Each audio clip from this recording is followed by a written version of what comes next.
¿Valen la pena o funcionan los premios Oscar? Porque eso de escoger una sola película ha traído muchos problemas. Estaba fuera de la época. No recibió ni un solo Oscar. Sin embargo, tienen 0 talento y son multipremiados, megaestrellas. Un saludo.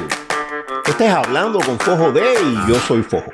Durante muchos años los premios Oscar han sido el referente en la industria cinematográfica. ¿Qué quiere decir esto? Que para un creador de cine, tener un premio Oscar es como el máximo galardón al que se puede aspirar. Ahora, yo quiero saber, en la opinión personal de Félix Fojo, ¿valen la pena o funcionan los premios Oscar? Bueno, en mi opinión, que soy un amante del cine, sí valen la pena y sí funcionan. Aunque hay muchos peros, muchísimos peros. Pero sí son el referente máximo, y la prueba de que son el referente máximo es que casi todos, quizás algunos no, pero casi todos los creadores de cine, tanto norteamericanos como fuera de Norteamérica, luchan por ganar un Oscar. Eso lo vemos con las películas españolas, argentinas, de todas partes. Quizás la excepción un poco son los indios, los de Bollywood, que esa gente sí tiene sus propios premios y sus cosas, pero bueno, eso es un mundo un poco aparte. Pero en general los Oscars sí son un referente. Ahora bien, ahí, bueno, esa es la respuesta a tu pregunta. Ahora, hay temas, hay mucha tela por donde cortar ahí. Primero, una mini historia de los Oscars. Los Oscars comienzan, los primeros que se dan, son en el año 1929, son creados 2 años antes por lo que se llamó la Academia, que ahora tiene más de 1000 miembros, lo que se llamó la Academia de Cine, pero que Academia de Artes Cinematográficos, etc. Pero que en aquel tiempo, en los años 20, pues época de cine mudo todavía, en aquel tiempo tenía nada más que 6 o 7 miembros. Y 6 o 7 miembros que eran en general los dueños de las grandes productoras de cine. El Oscar se crea como una forma de premiar de una manera no económica a gente que no eran fundamentalmente las grandes estrellas de aquella época, sino comenzar a premiar un poco a los directores, de los cuales a veces ni se hablaba, y a los productores, etcétera. Y sobre todo, escoger una película como una forma de generar competencia. Y al escoger una película, te diré que los primeros 3 años de Oscar se escogieron más de una película. Y hasta cierto punto a mí me parece más justo, porque eso de escoger una sola película ha traído muchos problemas en los casi 100 años que han venido de los primeros Oscar para acá. ¿Qué problemas? Bueno, en primer lugar, los Oscars no se puede olvidar que son premios norteamericanos que se deben a una industria, y esa industria es un negocio. Y por lo tanto hay ciertas reglas no escritas que en general se cumplen bastante a rajatabla. Por ejemplo, los Oscars no suelen premiar lo que se llama ópera prima, o sea, la primera película de un director.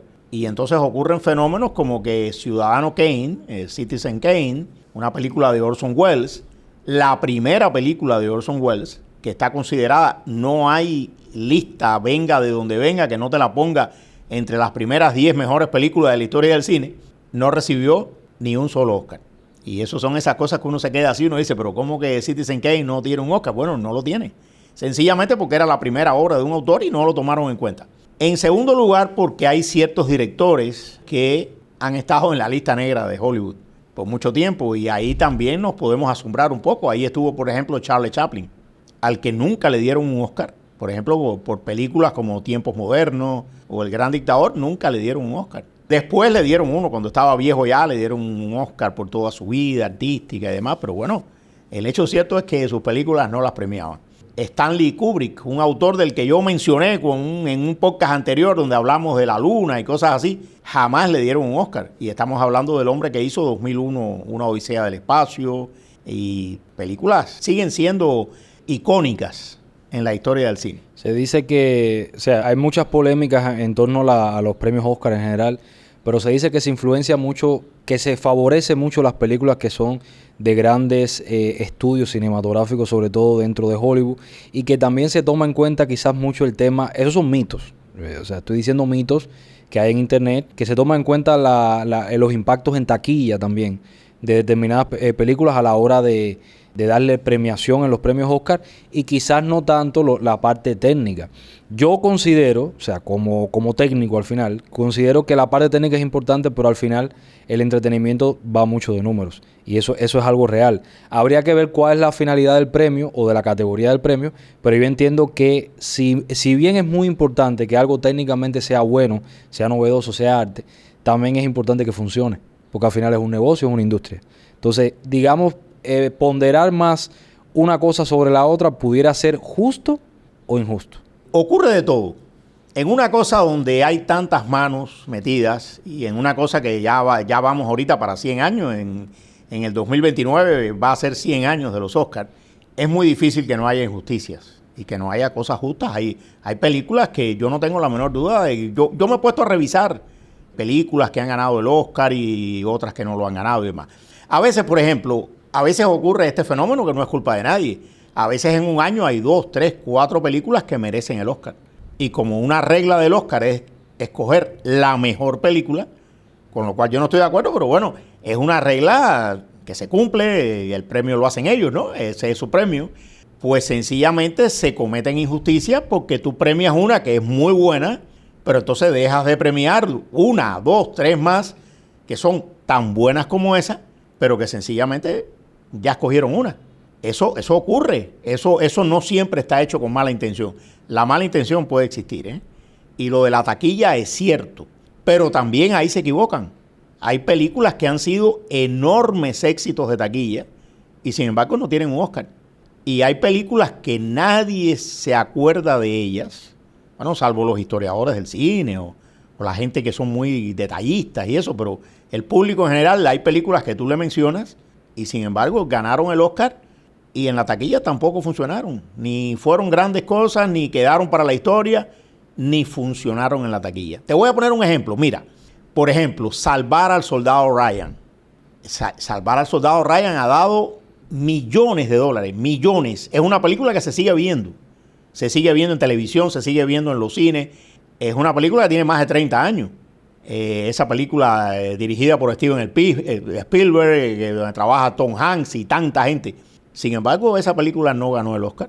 Ahí tienes un ejemplo y uno se queda así como que, bueno, pero ¿cómo es posible? Sin embargo, el Oscar de ese año lo ganó una película, Shakespeare in Love. Interesante, una película que a mí personalmente me gustó, que me parece una buena película, pero que de ninguna manera es comparable a Salvar al Soldado Ryan. De ninguna manera. Sí, hay otras teorías también un poco conspiranoicas, como me gustan a mí, que dicen que durante años, creo que hay unos papeles del Pentágono que han sido desclasificados recientemente, que ya, o sea, sabe que hay una política de desclasificación de documentos cada 60, 70 años, algo así. No tengo el dato exacto. Y se ha reconocido públicamente que el Pentágono durante décadas influyó en los guiones y en las producciones de películas. Se habla directamente que el DoD, el Departamento de Defensa de los Estados Unidos, por ejemplo, intervino en modificación de guiones en películas como Top Gun, por temas de cumplimiento de normas militares.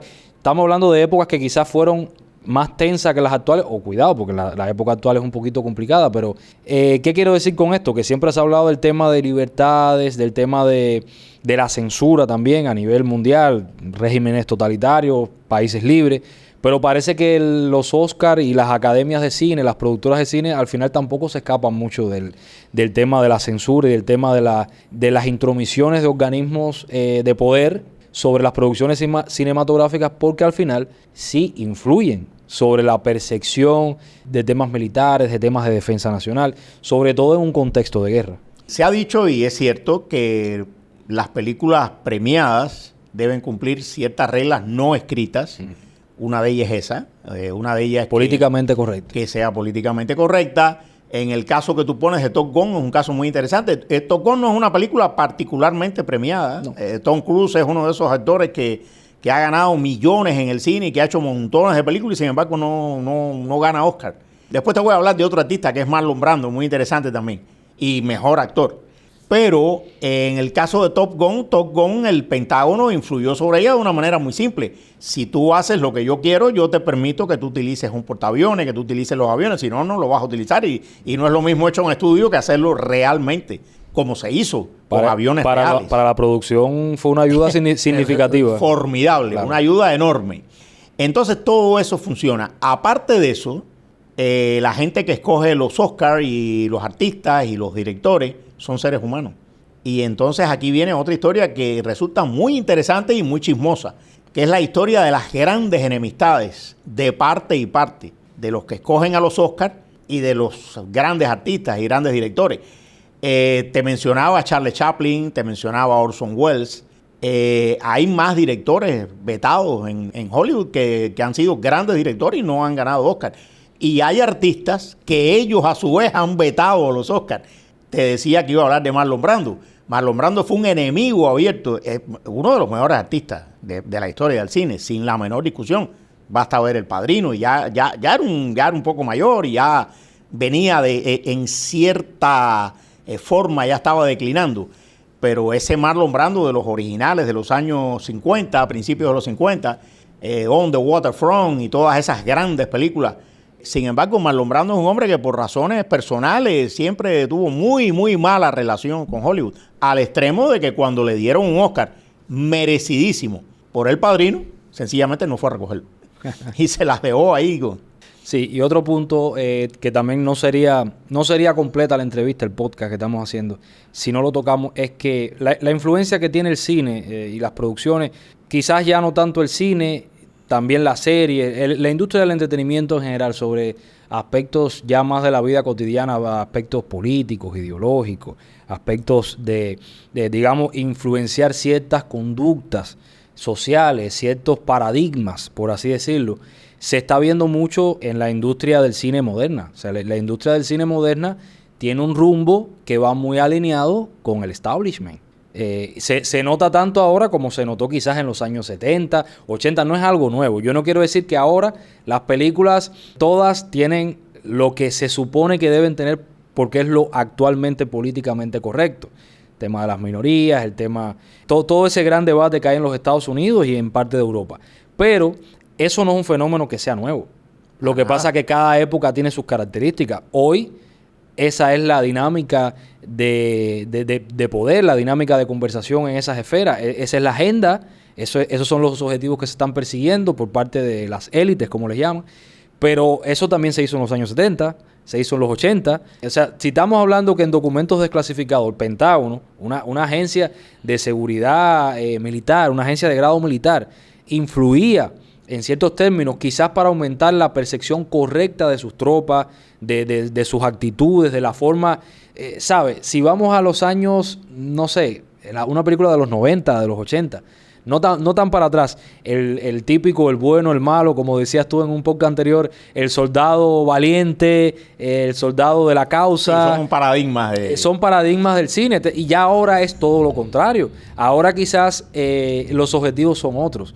Y ya no se busca quizás ese soldado extremadamente valiente. Esas películas, como le decíamos, de comando, películas de acción, suspenso. Ahora los términos son otros. Sí, yo soy de la opinión que aunque todo eso existe y todo eso ocurre, y la Academia de Cine sigue siendo una cosa cerrada, y fíjate que uno generalmente ni sabe los nombres de la gente que votan ahí, pero yo soy de la opinión que hoy en día el cine es más abierto. Quizás tiene menos calidad, mucha gente se queja de que el cine como tal, no es el caso de la serie, pero que el cine como tal tiene menos calidad que la que tuvo en otras épocas, tiene menos glamour. Pero tengo que decirte que en los años, en la época del cine mudo y después, en los años 30, 40, 50, hasta los principios de los 60, el cine era muchísimo más cerrado que lo que es hoy en día. Fue una época que desapareció para bien, que fue la época del Star System. Era la época en que los artistas pertenecían a una compañía que eran rivales, la Metro-Goldwyn-Mayer, la Paramount, la RKO, eran compañías rivales que peleaban, pero de una manera brutal, y esos artistas eran esclavos de esas compañías. Esa fue la época muy fea en que la orientación sexual de un artista se ocultaba plenamente, en que los obligaban a casarse, a tener una imagen, casarse con quien no querían, quiero decir, a tener una imagen. Sí, a tener una doble vida. Era una vida doble y triple, y era una vida que destruyó vidas y llevó al suicidio, el caso de Montgomery Clift, casos así, o sea, gente que se destruyó. Sí, definitivamente, yo creo que al final eso no es algo nuevo y que De hecho, se nota en que en esa época todos los galanes o todos los actores protagónicos masculinos eran galanes, era otra época. Vuelvo y repito, habían otros intereses, por así decirlo, y se vivía de otra forma, pero también era injusto porque que una persona tenía una doble vida, por así decirlo, para poder responder a esa compañía de cine o a esa compañía a la que él pertenecía. Y también se habla mucho, y ahí te voy a cambiar un poco el tema, de algo que yo lo veo como raro debido a la naturaleza de la industria y más que en Estados Unidos, y cuando se habla del sindicato de actores. O sea, sindicato me suena a mí una palabra muy de otro contexto, pero se habla mucho del sindicato de actores. Es como, incluso recientemente en los últimos años hemos visto huelgas del sindicato de actores en Hollywood. Ya esto no tiene que ver mucho quizás con la academia o con los premios Oscar, pero creo que el contexto, porque yo personalmente siempre he tenido la duda, ¿qué significa el sindicato de actores? ¿Y por qué algunos outsiders o digamos actores determinados están saliéndose del sindicato de actores? Bueno, es un tema que yo no conozco en detalle, pero te voy a decir lo poquito que sé. Antes que el sindicato de actores, ese Star System, ese sistema de estrellas que fue horrible, fue muy bueno para el glamour de Hollywood. Fue lo que conquistó el mundo, ¿no? Es la época de todos aquellos actores increíbles que eran era la nobleza americana. Era la nobleza americana. Estados Unidos no tenía una nobleza, no tenía un rey, no tenía una corte, y tenía Hollywood. Y así mucha gente lo ha enfocado, ¿no? Pero entonces hubo artistas, Charlie Chaplin fue uno de ellos, Mary Pickford y así, un grupo de gente que se hartaron de aquella vida. Era una verdadera esclavitud. Te pagaban muy bien, pero tú eras un esclavo. Tú no podías hacer nada, no podías tener una vida pública, no podías hacer nada. Se dio el caso de gente que eran un desastre desde el punto de vista personal y le creaban una imagen maravillosa. Y viceversa. Gente que le creaban una imagen. Gloria Swanson era una vampiresa y sin embargo Gloria Swanson era una señora casada con 3 hijos que vivía en su casa y que no hacía nada, no se emborrachaba, no hacía nada. Y sin embargo era una vampiresa de cine fabricada. Ok, entonces ellos comienzan y ellos crean una empresa que se llamó la United Artists para empezar a luchar contra eso. Pasaron muchísimo trabajo. Y por supuesto lo censuraron. A Charlie Chaplin nunca le dieron un Oscar. Un hombre que lo mereció 3, 4, 5 veces, 6 veces, no sé. Nunca se lo dieron ni por sus películas, ni como director, ni como artista. Y entonces empezaron esa lucha. Después eso se extendió. Y entonces ya en los años 60 surge ese sindicato de artistas. Pero ¿qué ocurre? Que como todo en la vida, a veces sigue un buen camino y a veces sigue uno malo. Yo tengo entendido que eso se ha corrompido bastante últimamente, entonces hay mucha gente saliéndose de eso. Y entonces ya son otras fuerzas, otras cosas. Y también existe ya mucho inversionista externo. Y de ahí, y por suerte, tenemos grandes películas hechas por gente fuera del sistema de Hollywood. Y ahí tienes, así nació Steven Spielberg, por ejemplo. Así nació George Lucas, que en su momento utilizaron el sistema de Hollywood, pero ganaron la suficiente cantidad de dinero para irse independizando y crear sus propios mecanismos y sus propias compañías. No todo el mundo sabe, por ejemplo, que Francis Ford Coppola hizo El Padrino y con lo que ganó en El Padrino hizo una compañía que es Zoetrope, que después más adelante quebró y demás, pero bueno, se fueron saliendo de esa. El caso de Chaplin es muy particular. El caso de Chaplin es una singularidad porque es hiriente. Es hiriente porque a nivel de talento, o sea, vamos a separar las cosas como van. A nivel de talento, a nivel como actor, como director, como toda la obra cinematográfica que hizo, como productor fue genial. Él lo hacía todo. Ahora, ¿qué sucede? En la etapa del contexto donde él vivió y su pensamiento ideológico que él tenía estaba fuera de la época. Si él estuviera vivo ahora, a lo mejor fuera una mega estrella de Hollywood porque los contextos han cambiado. Y no vamos a entrar en política, pero sabes lo que te quiero decir. Las ideas que él tenía para su momento era una época complicada. O sea, estaba fuera del establishment, estaba en contra del sistema, por así decirlo. Entonces sí, era una persona con talento. Sin embargo, ahora vemos cosas totalmente contrarias a esas. Personas que igual, probablemente piensen muy similar a como pensaba Charlie Chaplin en esa época, lo cual se adecua hoy por hoy un poco más al contexto de establishment. Sin embargo, tienen 0 talento y son multipremiados, mega estrellas. O sea, obviamente el contexto político y social siempre influye en todo el tema del cine. En todo en la vida, y tiene sentido, no puede ser de otra forma. Tiene sentido, la vida va cambiando, las cosas cambian. Yo creo en general que el talento al final se impone. A veces hay casos dramáticos donde no ocurre, donde uno dice, bueno, pero ¿y cómo es posible que esto no...? Bueno, espérate, hablamos de Orson Welles, de Charlie Chaplin, Hitchcock, nunca ganó un Oscar. Era un hombre que tenía sus criterios, hacía sus películas a su forma, a veces con muy pocos recursos, y nadie puede hablar de cine sin hablar de él. Vértigo, películas que son historias, sin embargo nunca en su vida ganó un Oscar. O sea, que eso ha sido común. Y hubo gente que ganó Oscar que nadie se acuerda. O sea, estamos llegando a la afirmación, no a la conclusión, estamos llegando a la afirmación de que evidentemente los premios y la industria en general sí se ve influenciado por agentes externos o por corrientes del momento, porque estamos viendo o estamos en presencia de talentos que son indiscutibles a nivel creativo, a nivel técnico. Nadie puede decir que todas esas personas que tú has mencionado no son extremadamente talentosos, sin embargo no fueron premiados en su momento por alguna actitud, por algún tipo de pensamiento, por formas en que se manejaban, porque además hay que reconocer también que la mayoría de esas figuras a veces son muy polémicas. Entonces esa polémica, la polémica te puede favorecer siempre que estés del lado, el lado correcto de la historia es muy relativo. Porque la historia tiene tendencia a cambiar periódicamente. Entonces, hablamos en otras ocasiones de por qué a veces uno no puede decir siempre lo mismo o afirmar siempre lo mismo. Porque las cosas que hace 10 años eran políticamente correctas, hoy muchas ya no lo son. Entonces, enfrentarse a ese monstruo, ojo que te sale mal. Como dice, ojo Manolo que te sale mal. Estamos hablando de un negocio, el negocio del cine y sobre todo el negocio de Hollywood, donde las fuerzas que chocan son fuerzas tectónicas. Estamos hablando de mucho dinero.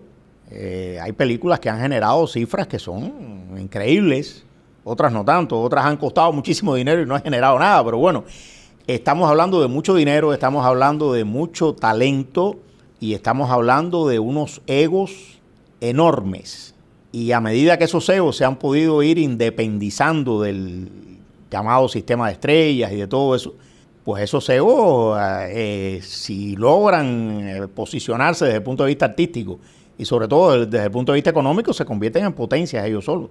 Y eso lo vemos todo el tiempo. Vemos artistas que hacen lo que quieren y controlan la prensa y hacen de todo. Eso es muy interesante y es un fenómeno muy, muy interesante y muy complicado. Pero en efecto, las ideas cambian, las cosas cambian. Y eso queda para la historia, hay cosas que han sido muy dramáticas y muy feas también, muy feas.